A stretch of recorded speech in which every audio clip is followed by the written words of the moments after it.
tell you guys a story about a woman named Jenny. Once, there was a man who fell in love with a beautiful girl, and before the next full moon rose in the sky, they were wed. To please her husband, the young wife wore a different colored gown each night. Sometimes she was dressed in yellow or blue, and sometimes she wore red or white. But she always wore a black velvet ribbon around her slender neck. Day and night she wore that ribbon, and it was not long before her husband's curiosity got the better of him. "Why do you always wear that ribbon?" he asked. She smiled a strange smile and said not a word. At last her husband got angry one night, and he shouted at his bride, "Take that ribbon off! I'm tired of looking at it!" "You'll be sorry if I do," she replied, "so I won't." Every morning at breakfast, the husband ordered the wife to remove the black velvet ribbon. And every night at dinner, he told her the same thing. But every morning at breakfast and every night at dinner, all his wife would say, "You'll be sorry if I do, so I won't." A week had passed, and the husband no longer looked at his wife's eyes. He could only stare at that black velvet ribbon around her neck. So one night, as the wife was laying sleeping, he tiptoed to her sewing basket. He took out a pair of scissors, quickly and quietly, careful not to awaken her, and he bent over his wife's bed. And snip went the scissors, and the velvet ribbon fell to the floor, and snap went her head, and it rolled into the moonlight. I told you not to touch my ribbon. I told you. Yeah, so I got this doll a few years ago from my mother. It was hers and her grandmother's. Those dolls creep me out. Is it one of those haunted dolls they sell on eBay? I don't think she's haunted. She just likes to walk around. Okay. All right, guys. Here's the next story. This one is called Rings on Her Fingers. Daisy Clark had been in a coma for more than a month when the doctor said that she had finally died. She was buried on a cool summer day in a small cemetery about a mile from her home. "May she always rest in peace," her husband said. But she didn't. Late that night, a grave robber with a shovel and a lantern began to dig her up. Since the ground was still soft, he quickly reached in the coffin and got it open. His hunch was right. Daisy had been buried wearing two valuable rings, a wedding ring with a diamond in it, and a ring with a ruby that glowed as if it were alive. The thief got down on his knees and reached into the coffin to get her rings, but they were stuck fast on her fingers. So he decided that the only way to get them off were to cut off her fingers with a knife. But when he cut into the finger with the wedding ring, it began to bleed. Daisy Clark began to stir, and suddenly she sat up, terrified, and the thief scrambled to his feet, and he accidentally kicked over the lantern, and the light went out, and he could hear Daisy climb out of her grave. As she moved past him in the dark, he stood there, frozen with fear, clutching the knife in his hand. When Daisy saw him, she pulled her shroud around her and asked, "Who are you?" When the grave robber heard this corpse speak, he ran. Daisy shrugged her shoulders and walked on and never once looked back. But in his fear and confusion, the thief fled in the wrong direction. He pitched headlong into her grave, fell onto the knife, stabbing himself. While Daisy walked home, he bled to death. So frogs, right? My sister's afraid of frogs. Why? I don't know. I think she thinks they're just gross. She's also afraid of birds. Birds? She's afraid of animals in general. Well, yeah, mice, basically anything that's not cute, she's afraid of. I But think frogs and birds are adorable. What? Yeah, I don't know. Well, anyway, do you guys want to hear a poem about the Earl King? Sure. Sir? Okay, so it goes like this. Who's riding so late through the endless wild? The father it is with his infant child. He thinks the boy's well off in his arm. He grasps him tightly and keeps him warm. My son, why are you hiding your face? Oh, father, the Earlkling's coming apace. The Earl King's here with his train and crown. My son, the fog moves up and down. Be good, my child. Come, go with me. I know nice games. We'll play them with thee. And flowers, though, I'll find nearby where I live. Pretty dress my mother will give. Dear father, oh father, do you not hear what the Earl King whispers so close to my ear? Be quiet, do be quiet, my son. Through leaves and wind, is wrestling a nun. Do come, my darling, oh come with me. Good care my daughters will take of thee. My daughters will dance about thee in a ring, will rock thee to sleep, and will prettily sing. Dear father, O father, do you not see the Earl King's daughter so near to me? My son, no one's in our way. The willows are looking unusually gray. I love thee, thy beauty, I covet and choose. Be willing, my darling, or force I shall use. Dear father, O father, he seizes my arm. The Earl King, father, has done me harm. The father shudders, he darts through the wild. With agony fills him the groans of his child. He reaches the farm with fear and dread. The infant son in his arms is dead. Who was that though? That was crazy. That voice. Did you plan that? No, I I didn't I have plan no that. clue what that How was. could I have Was planned it that? it's I not my don't- phone. I don't know what it was. That- I don't know. I don't even have service out here, so I couldn't have texted anybody. Hey, did you just send me something? Oh yeah, that was just an old ghosts like song that I knew. It's that chorus warm up we used to do. I Yeah. remember that. Do you want to try singing it? I mean, no campfire is Freaking complete without a theater kids. song. I guess we could try it. Ready? Yeah. Alright. You go high, I'll go low. Oh no, I'll go high, you go low. I think the other way around. On a show. Ready? Whenever you're ready. Have you seen the ghost of John? Long white bones and the skin all gone. Ooh. Wouldn't get me chilly with no skin on. John belongs in a quaint nightmare. Wobbly John and a hollow glare. Ooh. Wouldn't things like Mickey through sockets bare. John is gone from feet to skull. Pointy elbows and clavicle.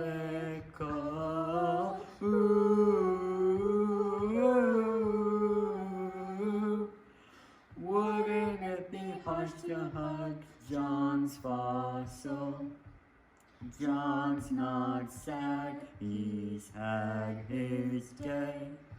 Smile that's fixed in a rigid way. Ooh.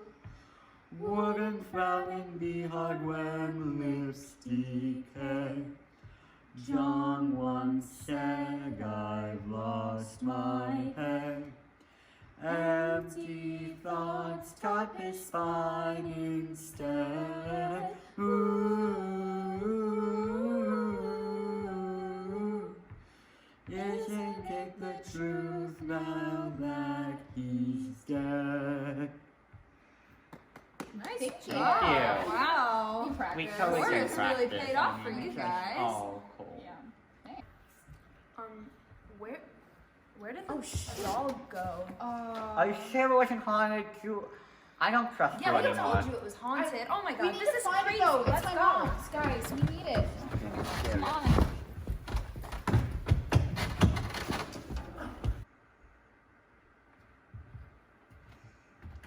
What a mess. Where did those kids go? Look at this. You know what? I'm gonna read you a nice story. Yeah. Do you want a blankie? She does. She wants a blankie. I know it's cold in the campfire. Oh, hello. Hi.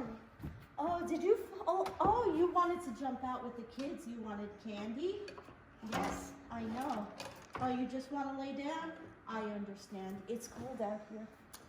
Oh, hello. Look at everybody. So, this is a story. It's called The Spider and the Fly. Ooh. You like it already? Wow, she likes it. Oh my gosh. Okay, here we go. Will you walk into my parlor, said the spider to the fly. 'Tis the prettiest little parlor that ever did you spy. The way into my parlor is up a winding stair, and I have many curious things to show you when you are there.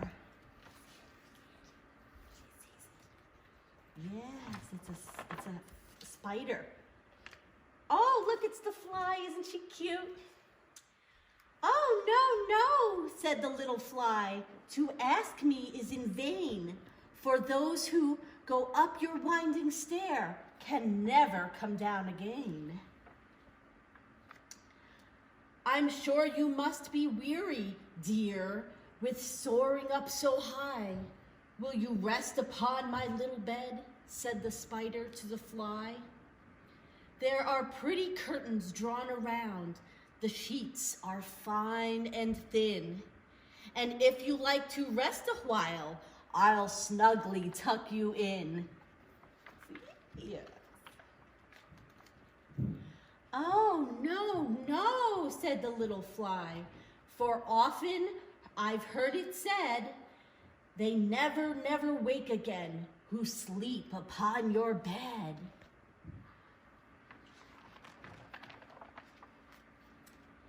Said the cunning spider to the fly, dear friend, what can I do to prove the warm affection I've always felt for you? I have within my pantry good store of all that's nice. I'm sure you're very welcome. Would you please to take a slice? Oh, no, said the little fly. Kind sir, that cannot be. I've heard what's in your pantry, and I do not wish to see. Sweet creature, said the spider, you're witty and you're wise. How handsome are your gauzy wings. How brilliant are your eyes. I have a little looking glass upon my parlor shelf.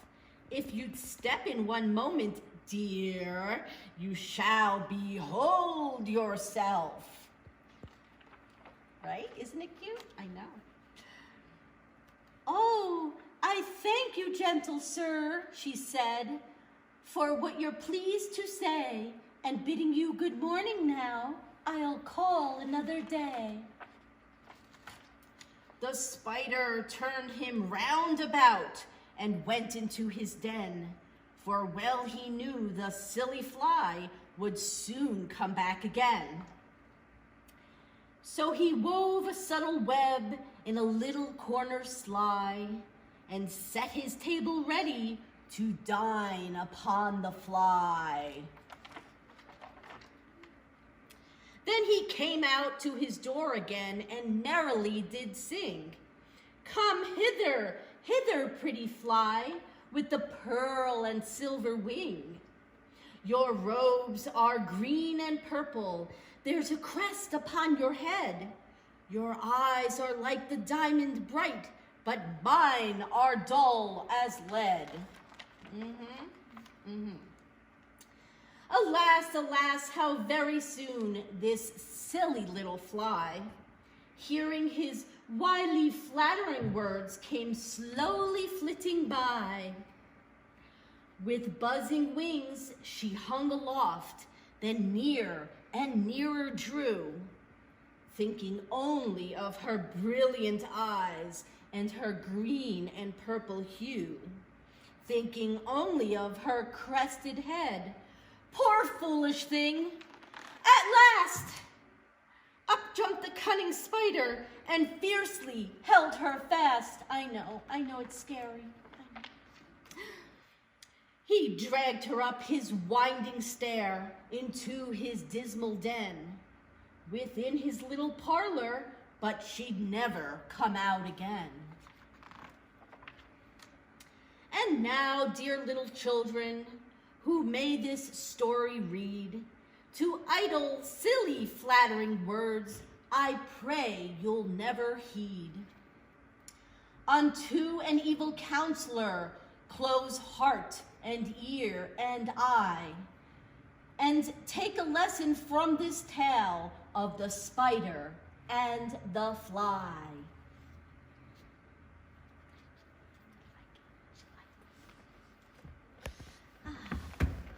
Where are those children? We're gonna find that Yeah, dog. why, I don't where know. did it go? I couldn't find it. I don't know I where it couldn't could have find went. it. We need to find That it though. It was my correspondence mom. doesn't It's make- my Oh, mom. God! God! What the heck? It wasn't here before. What You should told we us do? it wasn't haunted. Why would you bring it with us? It was my Julia, mom. you're sure this isn't We haunted? need to get rid of it. We can't get We rid have of to. it. Wait, Let's wait, burn wait. it. No, let's bury it. If we burn it, then its spirit will haunt the blanket or the something. Let's bury it, bury it. No. Where are we gonna bury it? No, We don't have a shovel. We can't bury it, guys. It's a family heirloom. A family heirloom is more important than our safety. Yeah. Well, I don't like your family very much, so can we just bury this thing and get over with it? No. I mean, she isn't doing us any harm.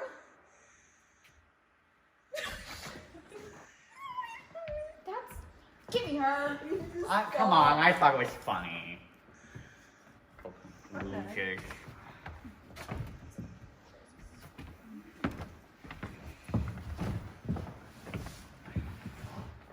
Remind me never to go over to your house ever again. Your mom's a freaking psychopath. She is not. Yeah, that's fair. Just because she's locked up in that mental institution doesn't mean she's a psychopath.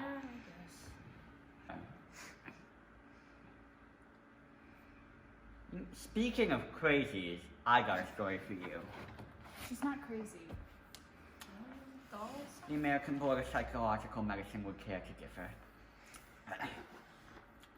It's him.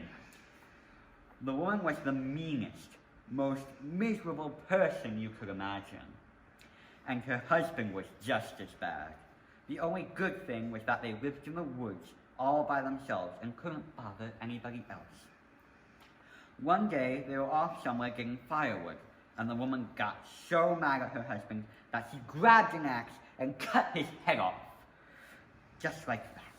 Then she buried him, nice and neat, and went home. She made herself a cup of tea and went out on the porch. She sat there rocking in her chair, sipping her tea, thinking how glad she was that she had done this awful thing.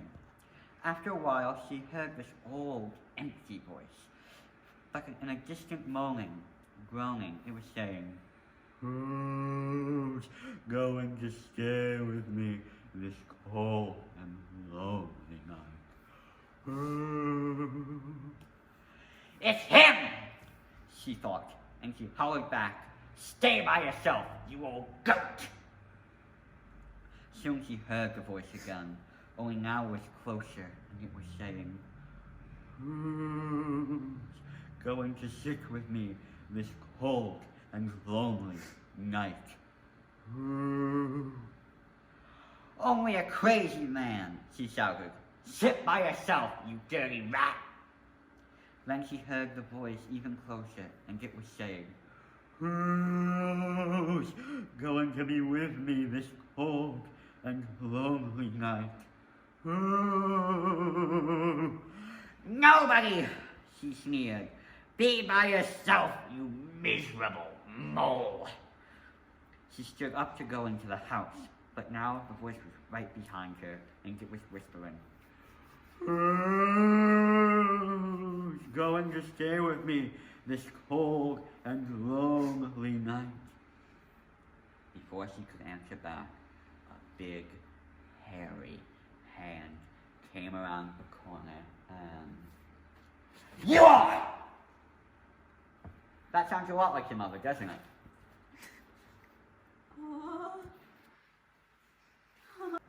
Alright, I've had enough of this. I'm going to bed. Good night. Shouldn't have to be so Bye. dramatic. Why'd you read that story? You know nobody likes it. I thought she would. Let's just call it truce for the night. I have one more story I prepared. Oh, really? I mean, yeah. I'm sure we'd love to hear it. Don't do that. That's not a good look on you. Why? She just wants to listen to the story. I'm thinking. It wants to listen to the story. I hope she haunts you. Just tell your story. Fine.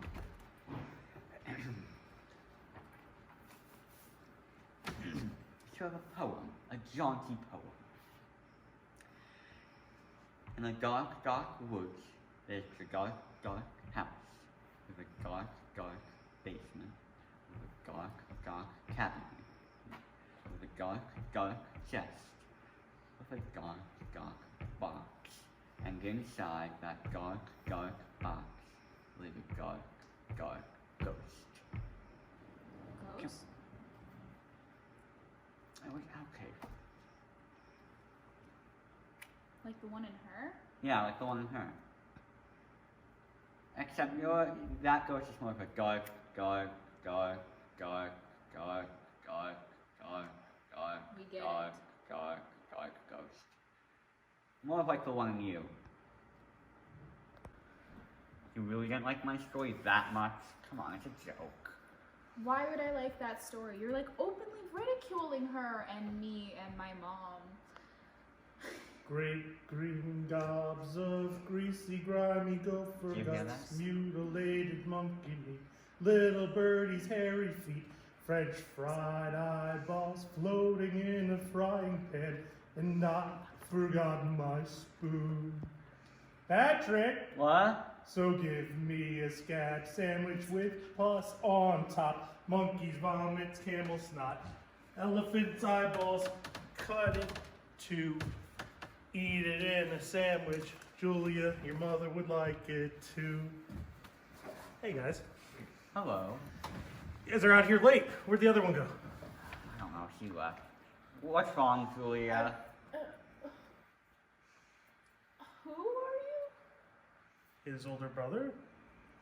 I drove you guys here. Julia, are you...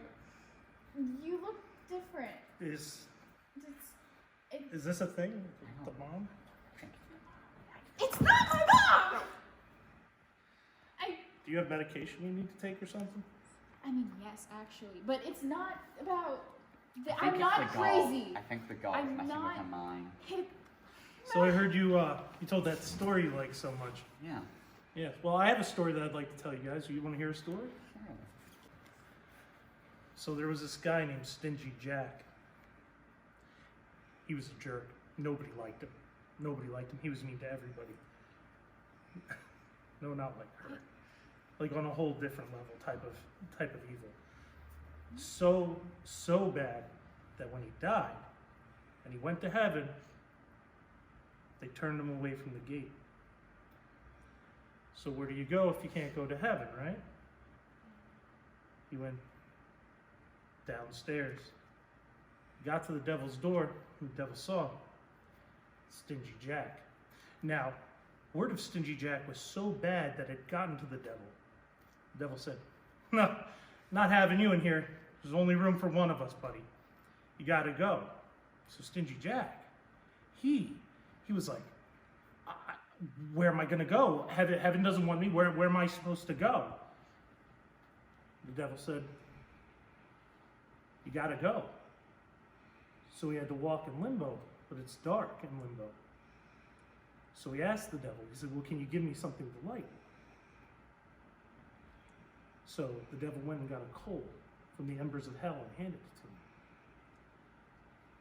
And Stingy Jack walked in limbo with a little red ember floating around. People today say they can still see him walking in the middle, in the in-between, not in heaven, not in hell, and he lures people with the light into the woods. Oh my God! You guys are too easy. brother's annoying. Not as annoying as you. Why are we friends? I don't know. Why did I agree to go I on this came trip because with of you? her. You seem to hate me and my doll and my family. I don't hate you. I hate your doll and your family, but I don't hate you. It's pretty bad still. Okay, I do hate you, but in a fun way. You know what? I'll find my own way home tonight. Alright, are you sure? I can... No, I don't want to take you home. I'm gonna head out too. Fine.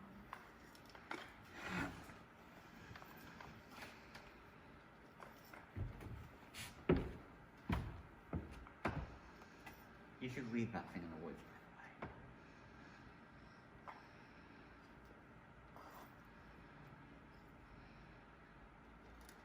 Oh gosh. Did you scare them? I want to play.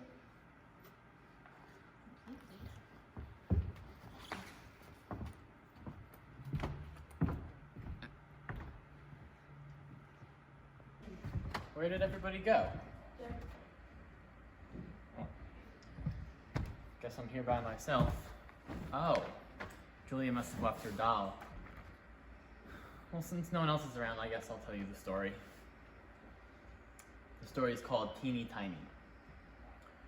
Once upon a time, there was a teeny tiny woman who lived in a teeny tiny house in a teeny tiny village.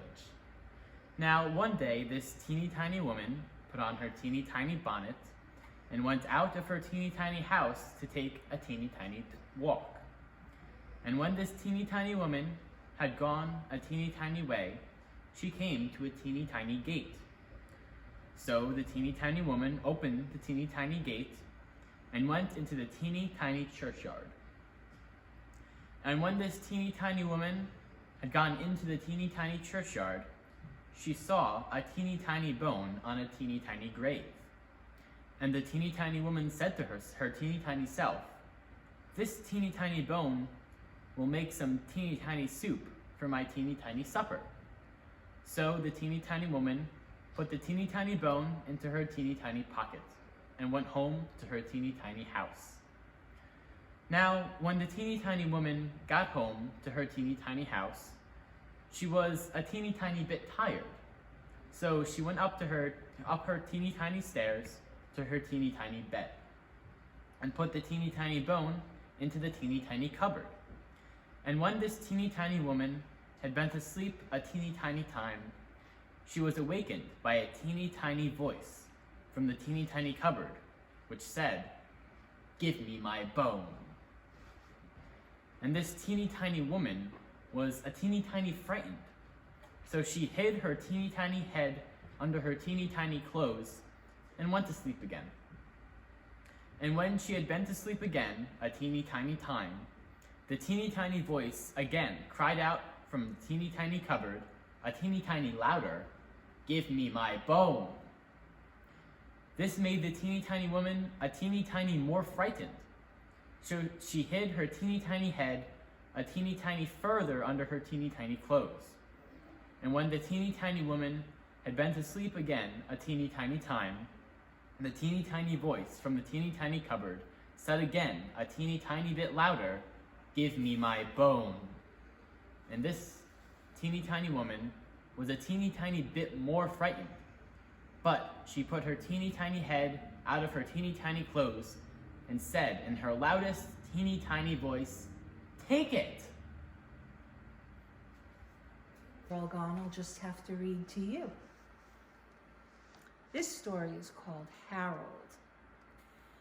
When it got hot in the valley, Thomas and Alfred drove their cows up to the cool green pasture in the mountains to graze. Usually they stayed there with the cows for about 2 months. Then they brought them down to the valley again. The work was easy enough, but oh, it was so boring. All day the two men tended their cows. At night, they went back to the tiny hut where they lived.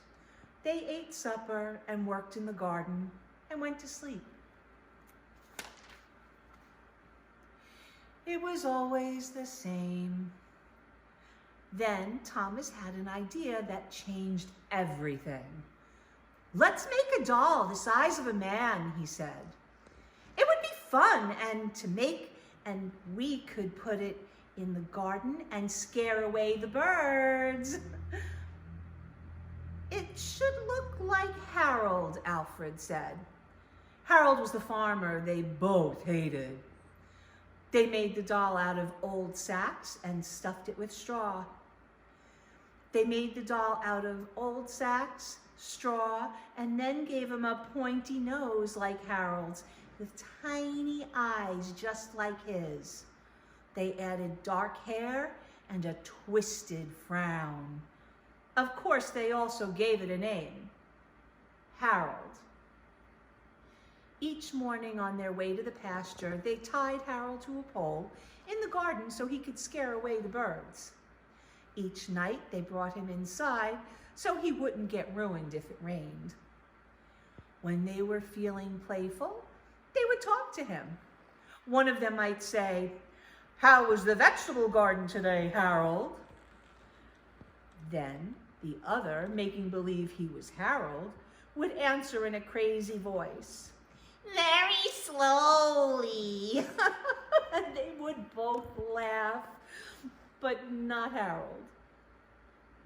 Whenever something went wrong, they took it out on Harold. They would curse at him, even kick him or punch him. Sometimes one of them would take the food they were eating, which they were both sick and tired of eating, and smear it all over the doll's face. "How do you like the stew, Harold?" he would say. "Well, you'd better eat it or else." Then the two men would howl with laughter. One night after dinner, Thomas had wiped Harold's face with the food. Harold grunted. "Did you hear that?" Alfred asked. "It was Harold," Thomas said. "I was watching him when it happened. I can't believe it." "How could he grunt?" Alfred asked. "He's just a sack of straw. It's not possible." Let's just throw him in the fryer," said Thomas, and that will be that." "Well, let's not do anything stupid," said Alfred. "We don't know what's going on.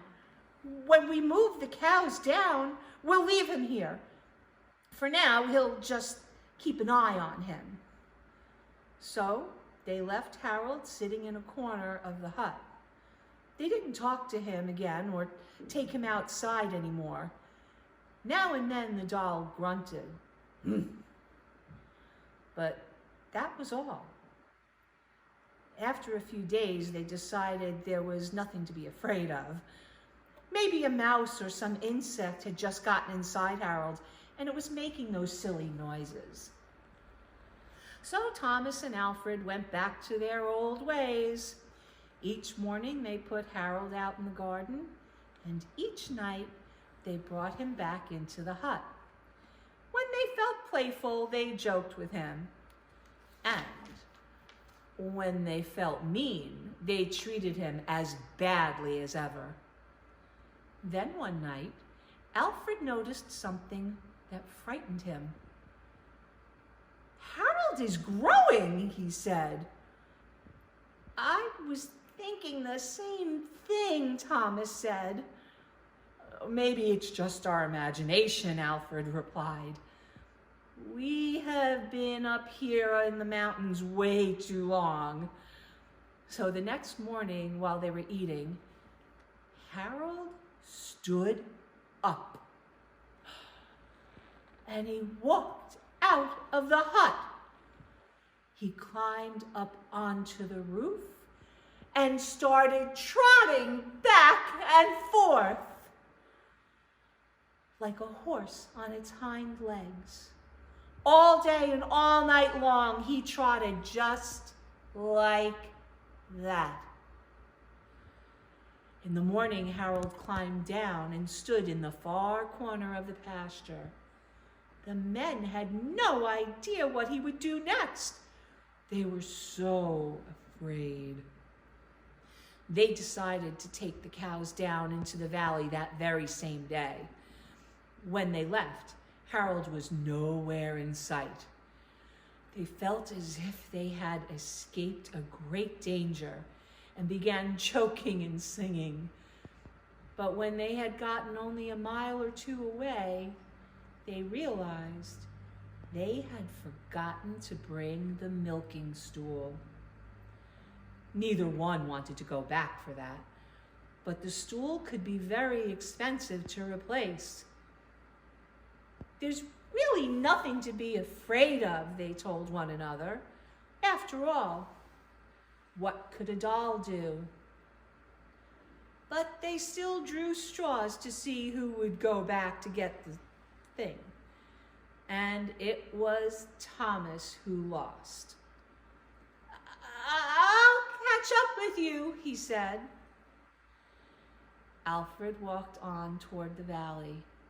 When Alfred came to a rise in the path, he looked back for Thomas. He did not see him anywhere. But he did see Harold. The doll was on the roof of the hut again. And as Alfred watched in horror, Harold knelt down and stretched out a bloody piece of skin to dry in the sun. What did you think of that? I thought that one was kind of good. It's too bad the kids left so early. I'm gonna be here a while. I'm not ready to go to bed yet. Too much energy. Did you want another story? Oh, a song. What was that song about? Oh, yes, I know. Let's see if you remember it. I bet your grandmother knew it. There was an old woman, all skin and bones. Ooh. She lived outside the old churchyard. Ooh. One night she thought she'd go for a walk. Ooh. She walked outside the old churchyard. Ooh. She went into the church graveyard. Ooh. When she walked there, she saw some bones. Ooh. She went to the closet to get a broom. Ooh. She opened the door and BOOM! I thought you would think that one was funny.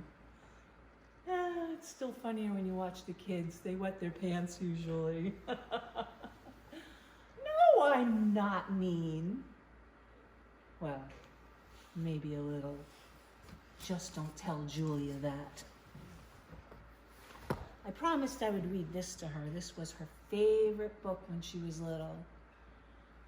You liked it too. It's really too bad the kids went to bed early. This one's called The Legend of Sleepy Hollow. I know it's long, but it's one of the best stories ever. If we journey back to that time when New York City was just a little market town, we would discover just north the little village of Tarrytown, and just beyond in the deep rolling hills was a quiet glen.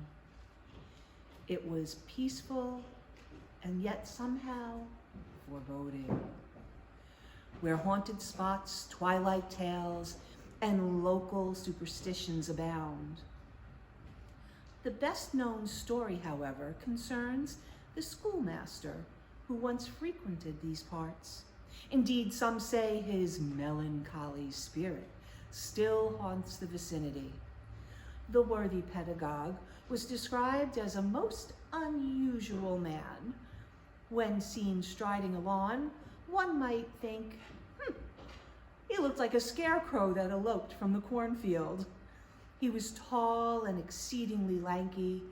His head was small and flat on top, with a long snake nose. He looked more like a weather vane than perched on his neck. Altogether, he was an apparition that was seldom to be seen in broad daylight.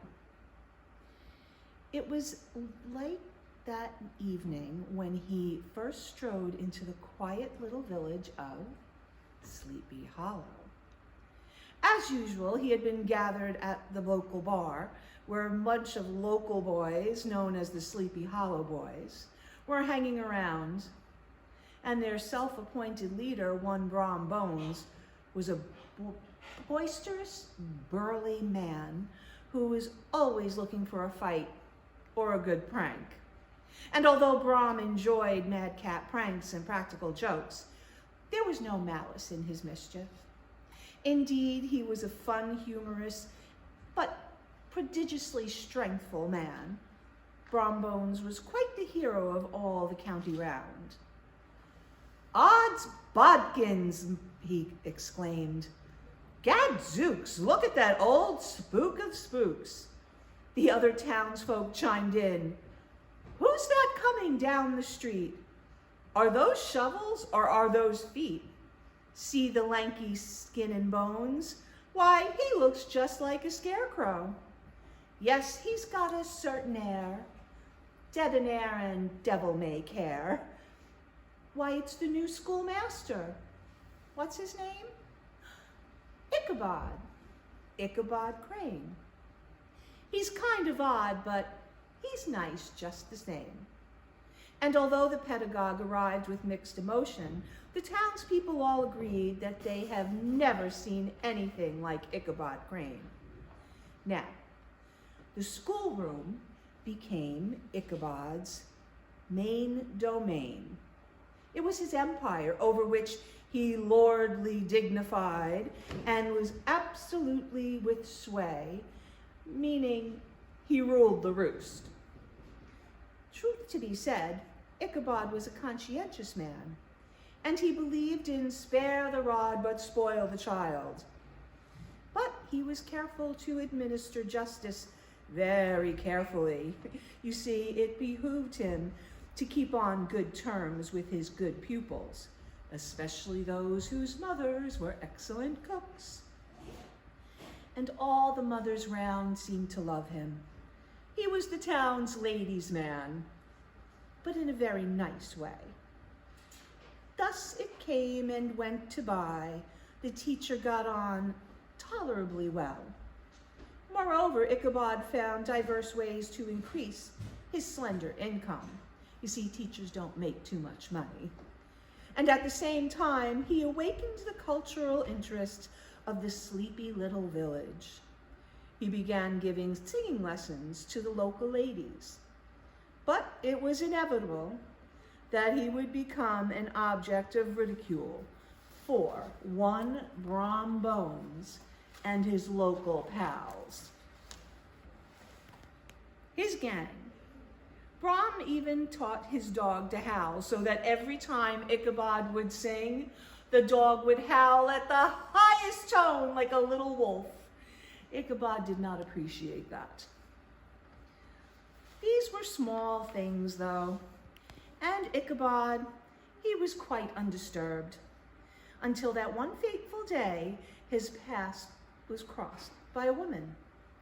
A certain woman, Katrina Van Tassel, daughter of the only child of old Baltus Van Tassel, the wealthiest man and farmer in the county. Now, there was no doubt that the fair Katrina was the richest prize in the countryside, and the schoolmaster, being an ambitious man, had all at once began to fill his mind with the very idea and hopeful thoughts and notions of Katrina. "Oh, Katrina, who can resist your face and charm? Who could resist your father's farm? Oh, there is gold in those acres, and that ain't hay. Katrina, my sweet, my treasure, like that farm which is a gold mine. And Katrina's father, well, he can't live forever. And if I marry my Katrina fair, I'll be lord and master of such a rich farm. Oh, I surrender to your beauty and wealth. Well, every portal to Katrina's heart was guarded by a horde of admirers. But Ichabod was confident that he could ride roughshod over these country bumpkins. The most formidable obstacle, though, was the formidable Brom Bones. The ease with which Brom cleared the fields of rivals both piqued and provoked the fair Katrina. She often wished that some champion would appear and take the field openly against the boisterous Brom. She very clearly showed preference to the gentlemanly courtship that Ichabod was showing. Though a wiser man would have bowed out of this competition, Ichabod was aware only of Dame Fortune thundering at his door. He did not realize Katrina was using poor Ichabod to increase Brom's interest and jealousy. Now, Brom liked a good joke, and was as next, but even though with Ichabod, too much was too much, Brom decided that it was open warfare. Why, I will double that schoolmaster up and lay him on a shelf in his own schoolhouse. But that was easier said than done. But Brom was never a man to say quit. The next day, Ichabod received an invitation to the Van Tassel Halloween frolic. Katrina then chose to stir the smoldering embers of the rivalry. As once invited, carried a most important and provocative summons. Please come, Ichabod. Katrina. This is getting crazy. Ichabod was in a state of joy. To him, this note could mean only one thing. Tonight is the night. Just pour on the old charm and Katrina is yours for the asking. Ichabod dressed in his finest and borrowed a broken-down plow horse for the ride to the Van Tassel farm. In all the countryside, there was nothing like the merriment of the Van Tassel's farms and their parties. To Ichabod, here was the field of the perfect endeavors. He put his best foot forward, and he was among the most talented schoolmaster who prided himself on his dancing. Unhappy Brom was already felt bested by every term and felt himself once more being outmatched. He knew more about horses than he did about dancing, and Ichabod held tight to Katrina's arm and danced the evening away. There was no doubt after his dancing performance, Ichabod was the man of the hour. But the evening progressed and the hour became late, and as the dancing slowed, Van Tassel invited his guests to tell him ghostly tales of Halloween. And at this, Brom perked up. He knew there was no more firm and potent believer in spooks and goblins than Ichabod Crane. Like many folk around the countryside, he was a very superstitious man. So, Brom began his tale. Just gather round and I will elucidate on what goes on outside when it gets late. Round about midnight when the ghosts and banshees get together for their nightly jamboree. There's things with horns and saucer eyes, and some with fangs about this size. Some are fat and some are thin, and some don't even wear their skin. I tell you, sir, it's a frightful sight to see what goes on Halloween night. When the spooks have a midnight jamboree, they break it up with fiendish glee. Ghosts and bad, but the one that's cursed is the headless horseman. He's the worst. That's right, he's the fright of Halloween night. But when he goes a-riding across the land, holding a smalling, simmering pumpkin like a head in his hand, even demons take one look and groan and hit the road for parts unknown. Beware, take care, the headless horseman rides alone. And there's no spooks like a spook who's spurned. They don't like him and he's really burned. He's mad about that. He swears to the longest day he's dead, he'll show them all that he can get ahead. You see, they say he's tired of his flaming top. He's got a yen to make a swap. So he rides along one night each year to find a head in the hollow here. Now he likes them little, he likes them big, parted in the middle or a wig, black or white or even red. The headless horseman needs a head. He's out looking for a head to swap, so don't stop to figure out a plan, because you can't reason with a headless man. Now, if you doubt this tale is so, well, I met that spook just a year ago. Now, I didn't stop for a second look. I made for the bridge that spans the brook. For once you cross that bridge, my friends, the ghost is through and his power ends. So when you ride home tonight, make for that bridge with all of your might. He'll be down in the glen there. He needs your head. Look out. Beware. What do you think happened? Everyone laughed at Brahm's story, and everyone started to leave. It was the end of the evening. Ichabod stayed a little longer, as he was quite needing to find his courage before his trip home. It was the very witching hour of night when Ichabod pursued his travel homeward.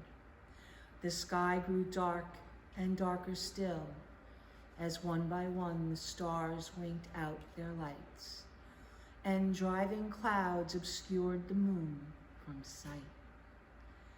Never had the schoolmaster felt so melancholy, so utterly alone. And the nearer he approached the tree enshrouded glen, the more dismal he became. Once inside the murky glen, Ichabod's anxiety increased 100-fold.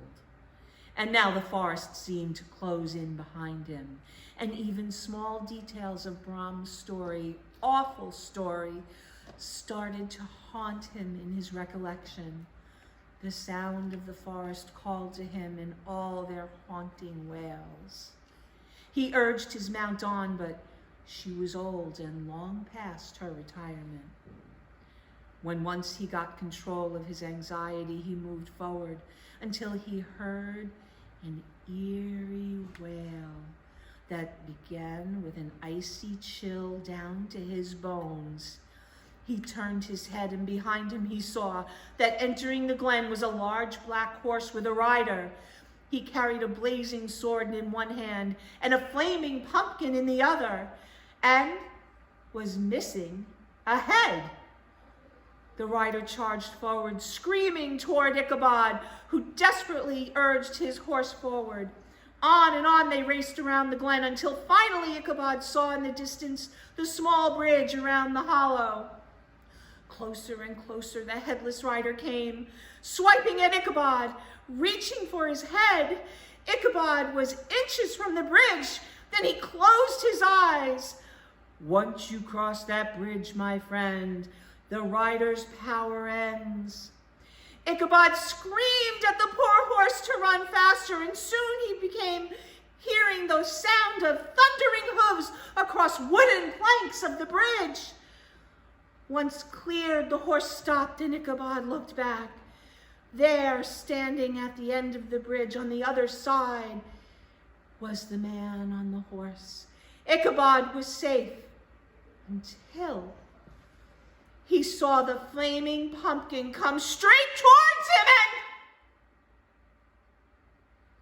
and the next day, Ichabod was found nowhere. Only his hat was there, and the pumpkin that was smashed on the ground. There was no trace of the schoolmaster. Some villagers think that he might have run away, but everyone knows he was taken away by the headless.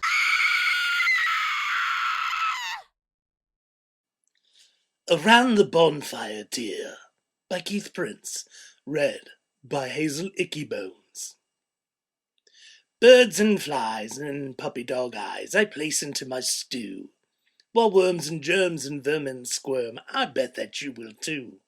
Don't turn and flee, come dance with me around the bonfire, dear. We'll hold our breath till we're close to death and darkness becomes clear. We'll trick or treat, find sweets to eat, scare some kids to death. We'll spook their ghosts, have goblin roast, and laugh till we're out of breath. The fun we'll have will live forever like mummies trapped in tombs. The haunts we'll haunt will turn the dead and make the banshees croon. So don't turn and flee, come dance with me around the bonfire, dear. Your flesh will crawl when spiders fall and snakes they slither near. Beneath the witching moon, or sometime soon I hope we'll meet. Until that day, go laugh and play. Good night and trick or treat.